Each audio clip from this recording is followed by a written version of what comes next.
तो आज हम एक रीजनल हॉस्पिटल चेन कंपनी के बारे में डिस्कस करेंगे। कंपनी का नाम है जीपीटी हेल्थ केयर। काफी सारे इन्वेस्टर्स का क्वेरी था कि जीपीटी हेल्थ केयर का एक बार डिटेल में एनालिसिस करके दो। तो आप लोगों को पता होगा, जब भी हम किसी नई कंपनी को फर्स्ट टाइम डिस्कस करते हैं तो उस कंपनी का एक बार डिटेल में एनालिसिस करते हैं। उस डिटेल एनालिसिस के 4 से 5 पार्ट होते हैं। फर्स्ट, वो कंपनी किस तरह का कामकाज करती है। सेकंड, उस कंपनी के मैनेजमेंट ने लास्ट फाइनेंशियल ईयर के लिए किस तरह का अपना बिजनेस ग्रोथ करने का गाइडेंस दिया था, किस तरह से कैपेक्स करने का गाइडेंस दिया था।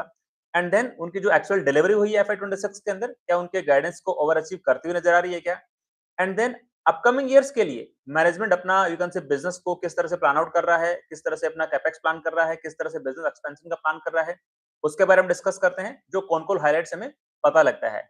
एंड लास्टली यदि चीजें हमें अच्छी लगती है तो हम लोग उस कंपनी का एक वैल्यूएशन एनालिसिस करके देखते हैं, इस कंपनी के अंदर किस तरह की अपॉर्चुनिटी यहाँ पे बनती हुई दिखाई दे रही है। तो ठीक है, इन सारे पार्ट्स को वन बाय वन सारे पॉइंट्स को हम लोग डिस्कस करेंगे। तो फर्स्ट पॉइंट पिक करते हैं कि जीपीटी हेल्थ केयर का बिजनेस मॉडल क्या है और किस तरह से कंपनी कामकाज करती है। तो जैसे आप लोगों को पता होगा, जेपीटी हेल्थ केयर नाम से ही पता लग रहा है, ये कंपनी एक हॉस्पिटल चेन कंपनी है। इस कंपनी के ईस्ट इंडिया के अंदर मल्टीपल हॉस्पिटल्स ये कंपनी रन करती है। हॉस्पिटल्स का नाम होता है आईएलएस हॉस्पिटल नाम से। इस कंपनी का यू कैन से मार्च 2024 के अंदर आईपीओ आया था, लगभग 2 साल पहले। एंड कंपनी ने आईपीओ के थ्रू लगभग सवा 500 करोड़ रुपए रेज करे थे। उसमें से केवल 40 करोड़ रुपीस का ही यहाँ पे फ्रेश अलॉटमेंट था। बाकी का प्रमोटर की तरफ से ऑफर फॉर सेल था। तो जो यहाँ पे 40 करोड़ रुपीस फ्रेश रेज करे गए थे, उसको यूटिलाइज करना था डेट रिडक्शन के अंदर और यू कैन से डेट को रिड्यूस करने के अंदर, कि इस कंपनी को हम लोग डेट फ्री बना सकें। एंड देन मैनेजमेंट का ये भी गाइडेंस था कि जैसे-जैसे हमारी कंपनी आगे ग्रो करती है, वैसे-वैसे हम लोग यहाँ पे नया हॉस्पिटल भी लॉन्च करने का प्लान कर रहे हैं। रायपुर के अंदर and you can say Jamshedpur या रांची के अंदर प्लान कर रहे हैं। तो kind of you can say उसका फिक्स टाइमलाइन नहीं दिया था। हाँ, ये कह सकते हैं कि 1-2 साल के अंदर दे वर प्लानिंग कि हम लोग रायपुर का हॉस्पिटल लॉन्च करेंगे एंड उसके बाद 1-2 साल के अंदर हम लोग यहाँ पे जमशेदपुर या रांची वाला हॉस्पिटल यहाँ पे लॉन्च करेंगे। जब आईपीओ आया था उस टाइम कंपनी के टोटल बेड कैपेसिटी थी यहाँ पे लगभग 561 बेड्स थे। लगभग 4 हॉस्पिटल इनके लाइव थे, एक इनका अगरतला में था एंड 3 हॉस्पिटल इनके वेस्ट बंगाल के अंदर थे। एंड अब आप एक बार देखते हैं कि लाइक लास्ट ईयर के शुरुआत में मैनेजमेंट की तरफ से क्या गाइडेंस था अपने बिजनेस को ग्रो करने को लेके। तो मैनेजमेंट ने बोला था कि हमारा जो एक हॉस्पिटल हम लोग लाइव करने का प्लान कर रहे थे रायपुर के अंदर, वो हॉस्पिटल हमारा एफआई 26 के शुरुआत में ऑपरेशनलाइज हो जाएगा। और वो वाला हॉस्पिटल हमें रेवेन्यू के अंदर कंट्रीब्यूट करना स्टार्ट कर देगा, जिसकी वजह से जो हमारे इनिशियल एबिटा मार्जिन होते हैं, जो हमारे 4 मैच्योर हॉस्पिटल है, वहां से जो हमारे एबिटा मार्जिन होते हैं लगभग 21-22% के आसपास में, वो डिप होके लगभग 2-3% का एबिटा मार्जिन पे डेंट लग सकता है। ये मैनेजमेंट की गाइडेंस थी एफआई 26 को लेके। एंड साथ में जो उनका रायपुर वाला हॉस्पिटल होगा, उसकी टोटल बेड कैपेसिटी 150 बेड्स की होगी। मतलब टेंटेटिवली ये लग रहा था कि जैसे इनका रायपुर का हॉस्पिटल ऑपरेशनल हो जाएगा तो इनकी बेड कैपेसिटी बढ़ के लगभग आप ये कह दो 715 के आसपास की बेड कैपेसिटी इनकी हो जाएगी। तो ये मैनेजमेंट की गाइडेंस थी। और एक बार देखते हैं कि किस तरह से यहाँ पे बिजनेस ग्रोथ नंबर रिपोर्ट करे हैं इस कंपनी ने क्वार्टर 4 एफआई 26 के अंदर। एंड साथ में एफआई 25 के कंपैरिजन में एफआई 26 के अंदर किस तरह के नंबर प्रेजेंट करे हैं। तो कंपनी की मैनेजमेंट की तरफ से जो इन्वेस्टर प्रेजेंटेशन शेयर हुई है, एक बार मैं उसको प्रेजेंट कर देता हूँ, ताकि नंबर्स को हम लोग बेटर क्लैरिटी के साथ में डिटेल में डिस्कस कर सकें। राइट? तो आई थिंक प्रेजेंट करी है, आप लोगों को यहाँ पे दिखाई पड़ रही होगी। तो फर्स्टली बात कर लेते हैं रेवेन्यू ग्रोथ के पर्सपेक्टिव से। तो क्वार्टर 4 के अंदर वाई ऑन वाई इनका रेवेन्यू यहाँ पे लगभग 25% से ग्रोथ किया है। बात करें EBITDA के पर्सपेक्टिव से, तो इनका EBITDA यहाँ पे केवल 12% से ही ग्रोथ किया है। तो यहाँ पे साफ-साफ दिखाई पड़ रहा है, जो इनका नया हॉस्पिटल आया है रायपुर के अंदर, उससे इनकी ऑपरेशनल कॉस्ट बढ़ गई है। एंड देयर इज पॉसिबिलिटी जो इनका रायपुर का हॉस्पिटल है, वो EBITDA के अंदर नेगेटिव कंट्रीब्यूशन कर रहा होगा, जिसकी वजह से इनका EBITDA इनके बिजनेस ग्रोथ रेट के पर्सपेक्टिव से ग्रो नहीं कर पाया है। बात करते हैं प्रॉफिटेबिलिटी के पर्सपेक्टिव से, तो इनका प्रॉफिट यहाँ पे लगभग 13% से ग्रोथ करता हुआ यहाँ पे दिखाई पड़ रहा है। यदि बात करें फुल ईयर के बारे में एफआई 25 से एफआई 26 के अंदर, तो वाई एन वाई इनका रेवेन्यू लगभग 16% से ग्रोथ किया है। बिकॉज जो इनका रायपुर वाला हॉस्पिटल था, वो मई मिड के अंदर लाइव हुआ था। तो फर्स्ट क्वार्टर के अंदर ऐसा कुछ बिजनेस नहीं था, क्वार्टर 2 के अंदर भी बिजनेस नहीं था। जबकि क्वार्टर 3 क्वार्टर 4 के अंदर इनका ओवरऑल जो रेवेन्यू ग्रोथ है, वो लगभग 20% के आसपास में आया है। तो यहाँ पे थोड़ा बेटर लगा है, उसी की वजह से इनका वाई एन वाई रेवेन्यू यहाँ पे लगभग 16% से ग्रोथ करता हुआ दिखाई पड़ रहा है। बात करें EBITDA के पर्सपेक्टिव से, तो इनका overall EBITDA Y on Y उतना ऐसे ग्रोथ नहीं किया है, लगभग सिमिलर सा ही दिखाई दिया है। एंड यदि बात करें प्रॉफिटेबिलिटी के पर्सपेक्टिव से, तो इनका प्रॉफिट वाई नो यहाँ पे यू कैन से घटा है, परसेंटेज के रूप में 15% से इनका प्रॉफिट यहाँ पे डिप किया है। उसके पीछे साफ साफ रीजन है, जो इनका रायपुर वाला हॉस्पिटल है, वो यहाँ पे यू कैन से EBITDA भी नेगेटिव है। एंड साथ में जो इनका दूसरा प्रॉफिट है, जो मेच्योर हॉस्पिटल से आता था, उसको भी खींच के लेके चला गया है। बिकॉज बिकॉज नया हॉस्पिटल लाइव है, तो वहाँ पे डिप्रेशन कॉस्ट बढ़ेगी।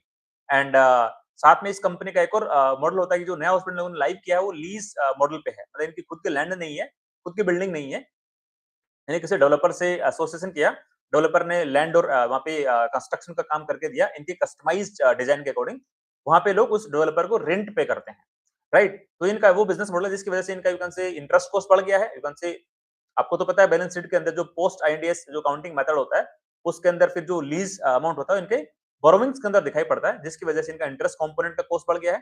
तो यहाँ पे आप देख भी पा रहे होंगे लाइक इनका जो फाइनेंस का कॉस्ट है जो इनका रेंटल के रूप में गया है एंड साथ में यू कैन से जब नया हॉस्पिटल लाइव किया है तो इनका जो डेप्रिसिएशन का अमाउंट है वो भी यहाँ पे अच्छा खासा ग्रो कर गया है, जिसकी वजह से इनका प्रॉफिट यहाँ पे Y on Y degrowth किया है ग्रो करने के बजाय।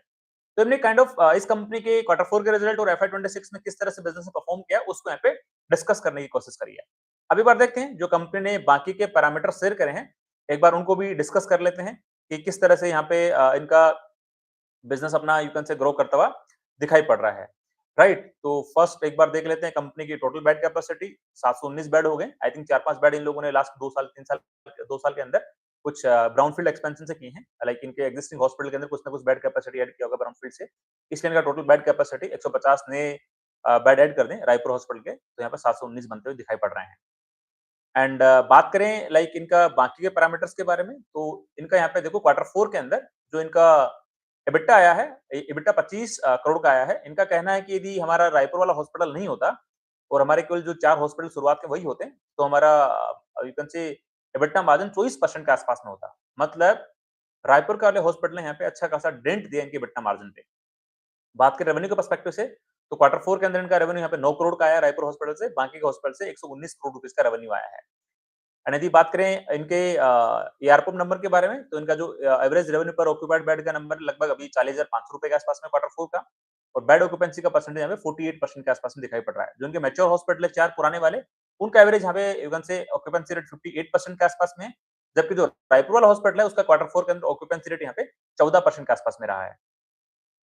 बात करें एफआई 26 के पर्सपेक्टिव से, तो वही यहाँ पे साफ-साफ दिखाई पड़ रहा है। इनका रायपुर का हॉस्पिटल यहाँ पे लगभग 28 करोड़ रुपीज़ का रेवेन्यू कंट्रीब्यूट किया है एंड जो बाकी के मैच्योर हॉस्पिटल है, वो यहाँ पे लगभग 450 रुपए का रेवेन्यू यहाँ पे कंट्रीब्यूट करते हुए दिखाई पड़ रहे हैं। बात करें एबिटा के पर्सपेक्टिव से, तो इनका मैच्योर हॉस्पिटल एफआई 26 का एबिटा मार्जिन लगभग 23% के आसपास में है और रायपुर वाले ने यहाँ पे यू कैन से -50% का एबिटा यहाँ पे दिया है, जिसकी वजह से ओवरऑल एबिटा मार्जिन यहाँ पे घट के लगभग 19% के आसपास में हो गया है। एंड इनका जो ओवरऑल एआरपीओ का नंबर रहा है वो लगभग 39,243 का रहा है एफआई 26 का, और ओवरऑल इनकी जो ऑक्यूपेंसी रेट रही है लगभग 46% के आसपास में रही है। तो इन्होंने ओवरऑल नंबर को डिस्कस किया। अभी बात देखते हैं इनका जो हॉस्पिटल वाइज इनके ऑक्यूपेंसी रेट और एआरपीओ का नंबर यहाँ पे किस तरह से वेरी करता है उसको एक बार देखते हैं। तो इनके जो पुराने 4 हॉस्पिटल हैं जो 2020 से ही ऑपरेशनल हो गए थे, तो उनकी जो करंट ऑक्यूपेंसी रेट चल रही है something something you can say जो इनका वेस्ट बंगाल के अंदर जो सोल्ट लेक में हॉस्पिटल है उसकी 62% ऑक्यूपेंसी रेट चल रही है। एंड आपका जो त्रिपुरा में जो अगरतला में हॉस्पिटल है, उसके लगभग 50-52% के आसपास में ऑक्यूपेंसी रेट है। दमदम हॉस्पिटल इनका वेस्ट बंगाल में उसकी ऑक्यूपेंसी रेट लगभग यहाँ पे 66% के आसपास में है। एंड जो इनका हावड़ा हॉस्पिटल है वेस्ट बंगाल में उसकी ऑक्यूपेंसी रेट यहाँ पे लगभग 44% के आसपास में है। एंड जो रायपुर का हॉस्पिटल है उसकी ऑक्यूपेंसी रेट यहाँ पे आपको पता ही है होल ईयर की बहुत कम दिखाई पड़ रही है, जबकि इनका क्वार्टर 4 का ऑक्यूपेंसी रेट यहाँ पे ठीक-ठाक 14% तक पहुँच गए हैं। एवरेज रेवेन्यू पर ऑक्यूपाइड बेड की बात करें तो इनका जो अगरतला वाला हॉस्पिटल का जो एवरेज रेवेन्यू पर ऑक्यूपाइड बेड यहाँ पे कम दिखाई दे रहा है 36,000 के आसपास में। बाकी जो मैक्सिमम हॉस्पिटल है उनका एआरपीओ का नंबर फुल ईयर का लगभग कोई 42, 43, 44 हज़ार के आसपास में दिखाई पड़ रहा है। तो ये काइंड ऑफ हमने बेसिक पैरामीटर को डिस्कस करने की कोशिश करी है। इस कंपनी का हॉस्पिटल वाइज ऑक्यूपेंसी रेट क्या चल रहा है एंड साथ में ही इनका एवरेज रेवेन्यू पर ऑक्यूपाइड बेड क्या चल रहा है। ये हॉस्पिटल वाइज इन लोगों ने अपना यहाँ पे नंबर्स दिए हैं ऑक्यूपेंसी रेट के और एआरपीओ के नंबर के, वो हमने ऑलरेडी वैसे डिस्कस कर लिए हैं, तो इनको दोबारा हम लोग डिस्कस नहीं करेंगे। देखते हैं कुछ और बाकी के पैरामीटर्स ऐसे हैं लाइक जो यदि हमें लगता है डिस्कस करने चाहिए, तो एक बार देखते हैं। तो इन लोगों ने अभी क्या किया है अपना रोबोटिक असिस्टेड सर्जरीज करना स्टार्ट किया है नी रिप्लेसमेंट के अंदर, जिसकी वजह से इनका एआरपीओ का नंबर अच्छा खासा बढ़ा। बिकॉज़ आप देखो ना जब यदि लेट्स से एक मैनुअल नी रिप्लेसमेंट सर्जरी हो, एक रोबोटिक सर्जरी हो, तो मैनुअल के अंदर ज़्यादा टाइम लगेगा, तो उस पेशेंट को हॉस्पिटल के अंदर ज़्यादा दिन रहना पड़ेगा, ज़्यादा दिन स्टे करना पड़ेगा। रोबोटिक सर्जरी होगी, तो आपका कम टाइम के अंदर you can say operation surgery हो जाएगा एंड साथ में उस पेशेंट को कम टाइम पे उस हॉस्पिटल में रुकना पड़ेगा, तो किसी दूसरे पेशेंट की भी सर्जरी स्टार्ट कर सकते हैं। एंड यही रीज़न है, इसी की वजह से इनका जो एआरपीओ का अच्छा खासा ग्रोथ किया है। मतलब लास्ट ईयर इनका जो 4 मैच्योर हॉस्पिटलों का रेवेन्यू लगभग 3-4 करोड़ रुपए के आसपास में था। जबकि एफआई 26 के अंदर मैच्योर हॉस्पिटल से रेवेन्यू कितना है 450 करोड़ रुपए के आसपास का। मतलब जो मैच्योर हॉस्पिटल है उन्होंने यहाँ पे लगभग-लगभग आप कह सकते हो 12% के आसपास का रेवेन्यू ग्रोथ यहाँ पे दिखाया है वाई ऑन वाई। देखते हैं कुछ और पैरामीटर यदि हमारे काम के तो भी एक बार डिस्कस कर लेते हैं। Yes, I think as such कुछ और पैरामीटर लेट्स सी कुछ और मिल जाए तो आई थिंक यस इन्होंने एक और चीज़ बहुत अच्छी मेंशन करी है यहाँ पे आई थिंक दिखाई क्यों है yes, higher quality payer mix ये बहुत ही इंपॉर्टेंट पैरामीटर है हॉस्पिटल चेन का। हमने जो बाकी के हॉस्पिटल में देखा था, जैसे पार्क मेडिवर्ल्ड में देखा था कि उनका गवर्नमेंट का रेवेन्यू लगभग 82-83% से आ रहा था। यथार्थ हॉस्पिटल के अंदर हमने डिस्कस किया कि गवर्नमेंट का रेवेन्यू 30 से 35% बेस में आता है। इनका गवर्नमेंट से रेवेन्यू लेस देन 10% आता है। मतलब बाकी का जो मोर देन 90% रेवेन्यू हो यहाँ पे कैश वाले पेशेंट और आपका इंश्योरेंस वाले पेशेंट से आता है। मतलब गवर्नमेंट के बिज़नेस पे इनकी ऐसा कोई डिपेंडेंसी नहीं है।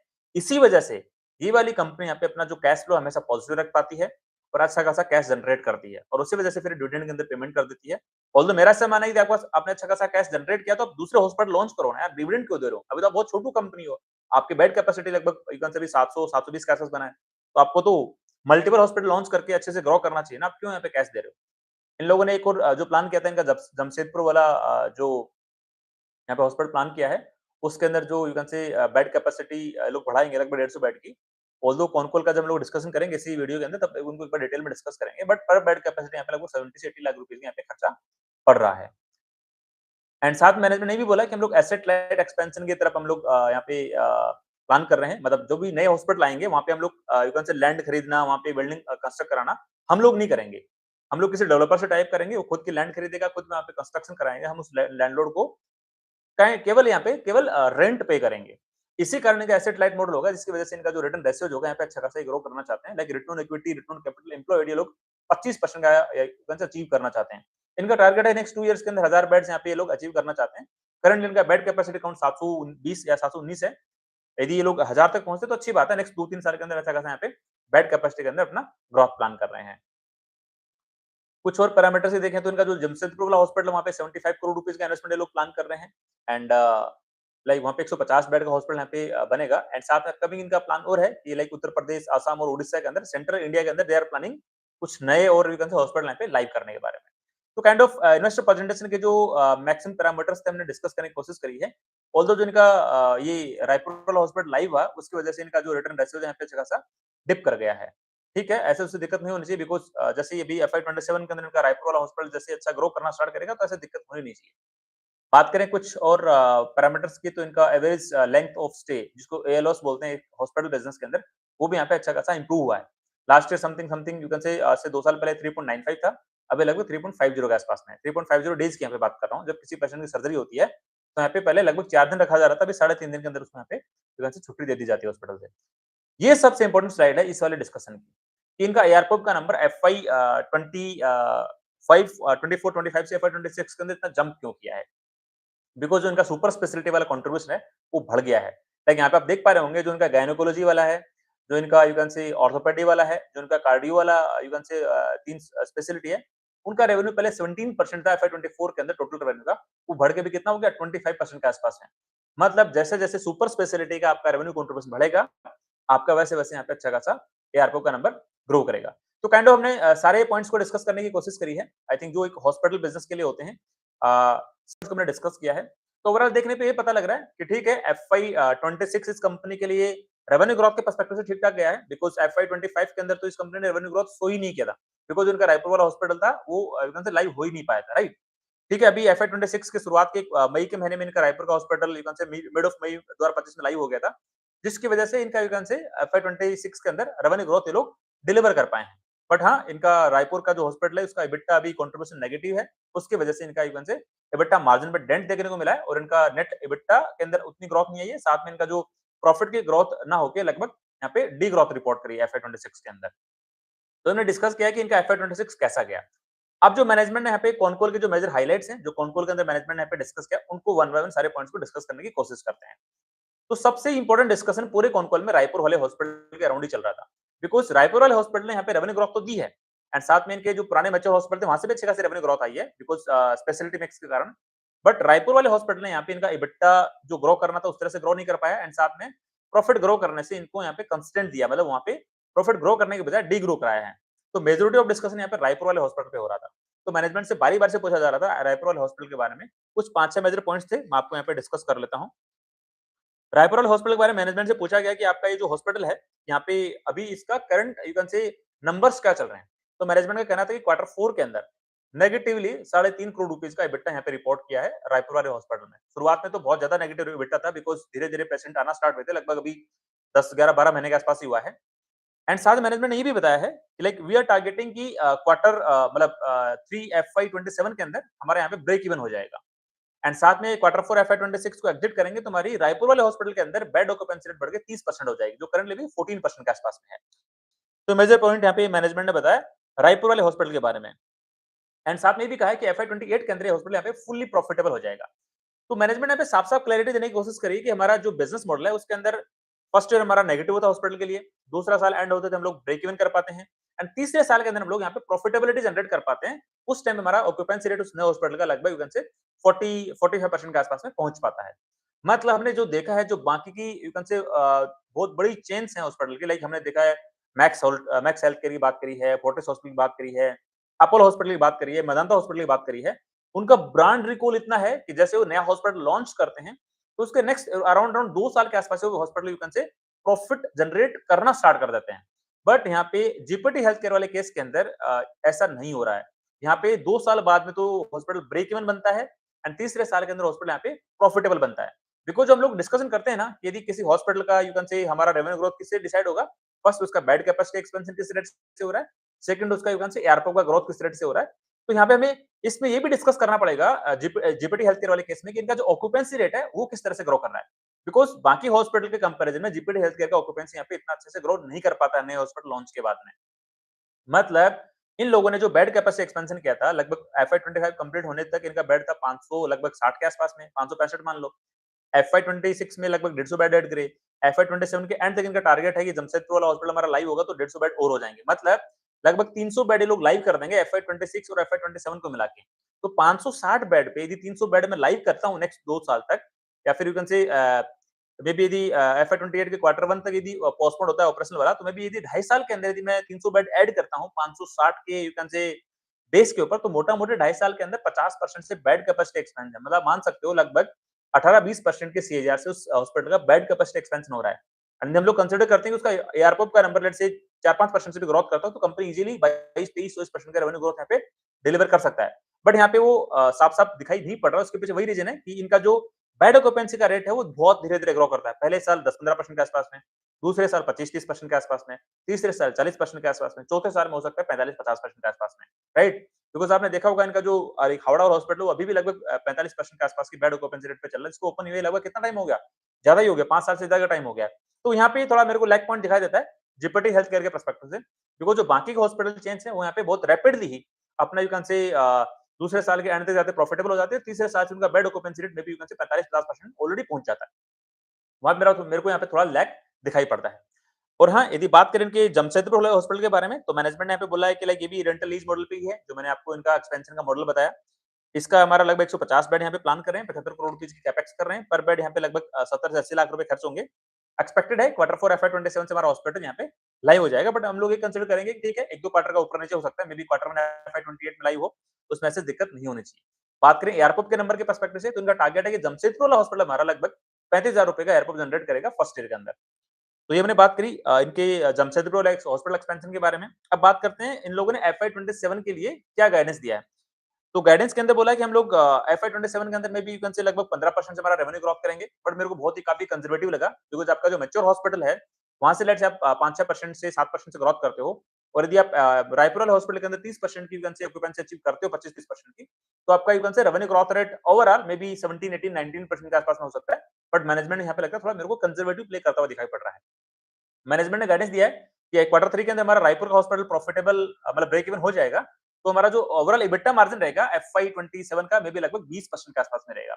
वो मेरे को थोड़ा यहाँ पे बेटर दिखाई पड़ा, बिकॉज़ यदि 20% का एबिटा मार्जिन होगा और लेट्स से इनका यदि मैं जो मैनेजमेंट की गाइडेंस है 15% के आसपास में रेवेन्यू ग्रोथ को कंसीडर करता हूँ, तो उनका एफवाई 27 का एक्सपेक्टेड रेवेन्यू कितना बनेगा? समथिंग समथिंग 550 करोड़ रुपए का। यदि 20% का एबिटा मार्जिन लेता हूँ, तो उनका एबिटा कितना बनेगा एफवाई 27 का? Something something you can say 110 crore रुपए का। एफआई 25 का एबिटा कितना था इनका? लगभग 84। एफआई 26 का एबिटा कितना था? 84 करोड़ रुपए का। मतलब वाई ऑन वाई इनके एबिटा में यहाँ पे लगभग 30% की ग्रोथ देखी जा सकती है एफआई 27 के अंदर, जो मैनेजमेंट ने यहाँ पे कंजर्वेटिव गाइडेंस दिया है, उसी के अकॉर्डिंग यहाँ पे मैंने जस्ट कैलकुलेट करके आपको बताया है। और मैनेजमेंट से पूछा गया लाइक आपका कोई ब्राउनफील्ड कैपेसिटी एक्सपेंशन का कुछ प्लान है क्या? तो मैनेजमेंट ने यहाँ पे साफ-साफ क्लियर किया कि अगरतला वाला हमारा जो हॉस्पिटल है, वहाँ पे लगभग अभी करंटली 50% के आस-पास में ऑक्यूपेंसी रेट चल रही है। तो वहाँ पे हमारा एक ऑलरेडी रियल एस्टेट कंस्ट्रक्टेड है, कॉम्प्लेक्स बना हुआ है। तो यदि जैसे वहाँ पे ऑक्यूपेंसी रेट 70% के आस-पास पहुँचती है, तो वहाँ पे हम लोग 100 बेड का यहाँ पे यू कैन से एक और 100 बेड की कैपेसिटी और ज़्यादा यहाँ पे ऐड कर सकते हैं, जो ऑलरेडी 250 बेडेड का हॉस्पिटल है। मतलब अगरतला वाला हॉस्पिटल है, यहाँ पे मे बी इनका यू can say brownfield capacity expansion के अंदर आ सकता है, तो वहाँ पे अच्छा खासा एक ब्राउनफील्ड एक्सपेंशन हो सकता है। मतलब ब्राउनफील्ड एक्सपेंशन के अंदर मे बी उतना कॉस्ट नहीं लगना चाहिए, बट अगेन इनका तो majority of the cost you can say you can से बेड ऐड करने का होता है, तो आई थिंक उस तरह से इनका कॉस्ट जाएगा, बट लेट्स सी वो तो जब 70% बेड कैपेसिटी अचीव कर लेंगे, उसके बाद की बातें हैं। इन लोगों ने एक और अच्छा पॉइंट बताया कि मतलब बांग्लादेश से हमारा लगभग 10% के आसपास का वॉल्यूम बनता था पेशेंट्स का, अगरतला वाला हॉस्पिटल के अंदर। इनका कहना है कि यार जब से बांग्लादेश में पॉलिटिकल अनस्टेबिलिटी हुई थी, तो वॉल्यूम यहाँ पे ड्रॉप करके 3% के आसपास आ गया था। तो इनका एक्सपेक्टेशन है कि एफआई 27 के अंदर बिकॉज़ अभी स्टेबिलिटी दिखाई पड़ रही है बांग्लादेश में पॉलिटिकल स्टेबिलिटी, तो देयर इज़ पॉसिबिलिटी वापस इनका जो वॉल्यूम ग्रोथ है अगरतला वाला हॉस्पिटल के अंदर बांग्लादेश वाले पेशेंट्स का 10% तक वापस पहुँच सकता है। यदि ऐसा हुआ तो मैनेजमेंट ने साथ में ये भी बोला कि इनका एयरपोर्ट का जो नंबर है may be you can say FY 27 के अंदर 7-8% के आसपास में ग्रोथ कर सकता है। तो सारे नंबर देख के मेरे को ऐसे लग रहा है कि मे बी ये लोग अपना रेवेन्यू ग्रोथ रेट में बी एफआई 27 के अंदर अराउंड अराउंड 18% के आसपास में इजीली अचीव कर सकते हैं। 15% की गाइडेंस मेरे को यहाँ पे थोड़ी कंजर्वेटिव लगी मैनेजमेंट की तरफ से। तो मैंने ओवरऑल मैनेजमेंट ने कॉन-कॉल के अंदर क्या बताया, किस तरह से अपना आगे का कैपेसिटी एक्सपेंशन का प्लान बताया है, लाइक ब्राउनफील्ड का, जमशेदपुर वाले हॉस्पिटल का, वो सारा सब कुछ हमने यहाँ पे डिस्कस करने की कोशिश करी है। हाँ, ये कह सकते हैं कि इनका यदि ब्राउनफील्ड एक्सपेंशन भी हो जाएगा लेट्स से 2 ढाई साल के बाद में, एक नया हॉस्पिटल वो लोग और प्लान कर रहे हैं यू कैन से लगभग 150 बेडेड हॉस्पिटल का। वो अभी तक उन लोगों ने डिस्क्लोज़ नहीं किया but like they are like हम लोग नेक्स्ट अराउंड 2-3 साल के अंदर उसको लाइव कर देंगे। तो उसके बेसिस पे लग रहा है कि ये वाली जेपेटी हेल्थकेयर कंपनी यहाँ पे यदि 2025 से स्टार्ट करें तो मे बी 2029 तक इन 4 साल के अंदर अपना बेड कैपेसिटी डबल कर सकते हैं। मतलब 560 बेड से 1000 बेड के आस-पास पहुँचते हैं। तो इनका यू कैन से बेड कैपेसिटी का expansion growth rate bed capacity का सीएजीआर ग्रोथ रेट लगभग 18% के आस-पास में हो सकता है। तो मतलब मोटा-मोटी कह सकते हैं कि ठीक है, जो भी ये लोग बेड कैपेसिटी ऐड करेंगे, जो भी ऐड करी रायपुर वाली, जमशेदपुर में जो ऐड करेंगे, इनको फ़ायदा देंगे। एफआई 28 के अंदर अच्छा खासा इबिट्डा बन सकता है, एफआई 29 के अंदर अच्छा खासा इबिट्डा बन सकता है, एफआई 30 के अंदर भी अच्छा खासा इबिट्डा बन सकता है। बिकॉज़ रायपुर वाला हॉस्पिटल मैच्योर होगा तीसरे चौथे साल के अंदर, जमशेदपुर वाला हॉस्पिटल मैच्योर होगा तीसरे चौथे साल के अंदर। तो जो एफआई 27 के एंड में लाई होगा, तो वो एफआई 30 तक तो जाके अच्छा लाई होगा ना, लगभग यू कैन से 40-45% की ऑक्यूपेंसी लेके आएगा, राइट? तो नेक्स्ट 3 से 4 साल तक के लिए इस कंपनी का जो करंट जो बेड कैपेसिटी एक्सपेंशन है, उसी के बेसिस पे लग रहा है कि कंपनी अच्छा खासा अपना रेवेन्यू ग्रोथ यहाँ पे डिलीवर कर सकती है। अराउंड जो मेरा एनालिसिस बोलता है, may be you can say company 17-18% के आसपास में रेवेन्यू ग्रोथ डिलीवर कर सकती है अराउंड नेक्स्ट 3-4 इयर्स के आसपास में। आगे के बाद में देखेंगे कि ये कंपनी किस तरह से आगे का यू कैन से बेड कैपेसिटी एक्सपेंशन प्लान कर रही है, उसके बाद में ही पता लग पाए। बट नेक्स्ट 3-4 इयर्स के लिए इन दो हॉस्पिटल है जो इनका रायपुर वाला, जमशेदपुर वाला, वहीं से लगभग यू कैन से 17-18% का रेवेन्यू ग्रोथ इजीली अचीव किया जा सकता है। अब एक बार इस कंपनी का लाइक हमने देखा है जो इसका bed capacity expansion growth rate around 18% से जा सकता है, रेवेन्यू ग्रोथ रेट अराउंड 18% से हो सकता है नेक्स्ट 3-4 इयर्स के लिए। तो एक बार इस कंपनी का यू कैन से जो एनालिसिस होता है, वैल्यूएशन एनालिसिस होता है, उसको एक बार डिस्कस करने की कोशिश करते हैं बिकॉज़ सीएफओ इसका पॉजिटिव है, ये रिटर्न रेशियोस बहुत अच्छे हैं। तो एक बार देख लेते हैं कि यहाँ पे वैल्यूएशन एनालिसिस करके देख लेते हैं कि किस तरह की यू कैन से यहाँ पे अपॉर्चुनिटी बन सकती है। तो करंटली इस कंपनी का मार्केट कैप है लगभग 1200 करोड़ रुपए के आसपास में। करंटली इस कंपनी का एबिटा कितना था 84 करोड़ रुपीस का एफआई 26 का। जो मैंने डिस्कस किया कि एफआई 27 का एबिटा इनका कितना बन जाएगा लगभग 110 करोड़ रुपए के आसपास में। बिकॉज़ लाइक 550 करोड़ रुपीस का रेवेन्यू एंड यदि 20% का एबिटा मार्जिन तो लगभग 110 करोड़ रुपए के आसपास का एबिटा बन सकता है। तो आप ये देखो लाइक एफवाई 27 के अकॉर्डिंग इस कंपनी का एबिटा कितना हो जाएगा? मतलब मार्केट का 1200 करोड़ रुपए के आसपास में जो एज ऑन डेट है 110 करोड़ रुपीस का एबिटा तो मोटा-मोटी एबिटा बनेगा 10.5 के आसपास में या फिर 10.5 से 11 के बीच में। तो आप ये देखो एक हॉस्पिटल कंपनी जो एफवाई 27 के अकॉर्डिंग लगभग यू कैन से 10.5 11 के पेज के एबिटा पे यहाँ पे ट्रेड करती हुई नजर आ रही है। मतलब मेरे को यहाँ पे काफी अट्रैक्टिव वैल्यूएशन लगा एफआई 27 के पर्सपेक्टिव से। बट अगेन लाइक आप देखो ना एफआई 28 के अंदर अगेन जब से इनका जमशेदपुर का हॉस्पिटल लाइव होगा तो उनके एबिटा मार्जिन फिर से गिरेंगे। लाइक लेट्स से जो 20% के आसपास जा रहे हैं, वो वापस में भी यू कैन से 1% से गिर सकते हैं, 19% सवा 19% के आसपास आ सकते हैं। एफवाई 28 के अंदर बिकॉज़ जमशेदपुर का हॉस्पिटल लाइव होगा तो शुरुआत के अंदर इनका वही ऑक्यूपेंसी रेट वही 10 15% बीच में रहेगा, तो खर्चे बढ़ेंगे, तो एबिटा मार्जिन गिरेगा। तो जो हमें यूट्यूब एबिटा इनका एफवाई 27 के बेसिस पे लेट्स से 11 का हमें कैलकुलेट होके आ रहा है, वही यूट्यूब एबिटा इनका एफवाई 28 के अकॉर्डिंग मतलब थोड़ा और वेरी कर जाएगा बिकॉज़ जैसे यहाँ पे इनका एबिटा एफवाई 26 के अंदर लगभग 11% से ग्रोथ किया है। उसी तरह से लेट्स से यदि इनका लाइक एफआई 28 के अंदर देखें कि जमशेदपुर का हॉस्पिटल आएगा, तो मे बी इनका एबिटा मे बी इनसे से ज़्यादा ग्रोथ ना करके हो सकता है लाइक 10 से 15% भी इसमें ग्रोथ करे। मे बी इसका एबिटा अभी 110 करोड़ बन रहा है एफआई 27 के अकॉर्डिंग, मे बी एफआई 28 के अकॉर्डिंग लगभग 130 करोड़ रुपीज़ का बने, राइट? 135 करोड़ रुपीज़ का बने। तो उसके एंगल से देखना, तो वहाँ पे फिर वो वाला थॉट प्रोसेस भी आपको रखना पड़ेगा। बट हाँ, यदि नेक्स्ट यू कैन से 3 से 4 साल की बात करें, तो यहाँ पे दिखाई पड़ रहा है कि नेक्स्ट 4 साल के अंदर इस कंपनी का रेवेन्यू में भी डबल हो सकता है। 470 करोड़ रुपीस का रेवेन्यू में भी 900 करोड़ रुपीस के आसपास तक का रेवेन्यू कंपनी अचीव कर सकती है नेक्स्ट 4 इयर्स के अंदर। ये मेरा एनालिसिस आपको बता मैं मेरे एनालिसिस के पर्सपेक्टिव से आपको समझाने की कोशिश कर रहा हूँ। एंड यदि बात करें एबिटा के पर्सपेक्टिव से, तो ठीक है, मतलब यदि इनका एफआई 30 की बात करें, नेक्स्ट 4 इयर्स की बात करें, जैसे रेवेन्यू इनका 900 करोड़ रुपीस के आसपास में होगा, तब तक इनका जमशेदपुर का हॉस्पिटल भी यहाँ पे थोड़ा मैच्योर हो जाएगा, प्रॉफिटेबिलिटी जनरेट करना स्टार्ट कर देगा। उस टाइम पे इनका एबिटा मार्जिन में भी लगभग 20% के आसपास में हो सकता है। तो इनका जो एबिटा जनरेट होगा लाइक 900 करोड़ रुपीस के रेवेन्यू पे लगभग you can say 180 crore rupees का इनका मे बी एबिटा जनरेट हो सकता है। नॉर्मली जब बुल मार्केट होता है तो एबिटा यहाँ पे थोड़ा ज्यादा मिलता है कंपनी के स्टॉक को। जैसे इस कंपनी को लाइक अराउंड 1.5-2 साल पहले एबिटा लगभग 20 के आसपास मिलता था। उसकी बात करें तो मोटा-मोटी आप कह सकते हो यदि 20 का ईवी टू रेशियो मिलता है और यदि 180 करोड़ रुपीस का एबिटा बनेगा इसका एफआई 30 का, तो मे बी इस कंपनी का एक्सपेक्टेड मार्केट कैप में भी 3,500 करोड़ रुपीस के आसपास तक पहुंच सकता है। बुल मार्केट के यहाँ पे मैं केस की बात आपके साथ में कर रहा हूँ, राइट? तो काइंड ऑफ टेंटेटिवली ये काइंड ऑफ मैंने पूरा एक वैल्यूएशन एनालिसिस करके किस तरह से बिजनेस ग्रोथ कर सकता है, ये सारा सब कुछ यू कैन से डिस्कस करके आपके सामने यू कैन से रखने की कोशिश करी है। ये एज़ सच मेरी तरफ से कोई स्टॉक रिकमेंडेशन बिल्कुल भी नहीं है। जस्ट मैंने मेरा पर्सपेक्टिव शेयर किया है।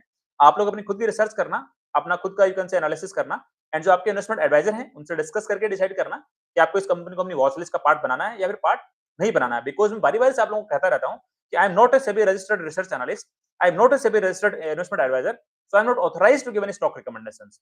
मेरा बस केवल इतना इंटेंट होता है कि मैं आप लोगों को इतना सिखा दूँ, समझा दूँ, सारे पॉइंट्स रख के एक प्लेट में रख के आपको दे दूँ, ताकि आप लोगों को आसानी हो सके एज़ ए ग्रोथ इन्वेस्टर बन के खुद की डिसीजन मेकिंग इंडिपेंडेंटली खुद से करने में, राइट? तो लाइक आज की वीडियो हम लोग इतना ही डिस्कस करेंगे। यदि आपका कोई क्वेरी क्वेश्चन है तो कमेंट सेक्शन में जरूर पूछ सकते हो, मैं डेफिनेटली वहां पे आपको रिप्लाई कर दूंगा। तो दोस्तों आज के लिए इतना ही, मिलते हैं नेक्स्ट वीडियो में, तब तक के लिए थैंक यू, बाय बाय।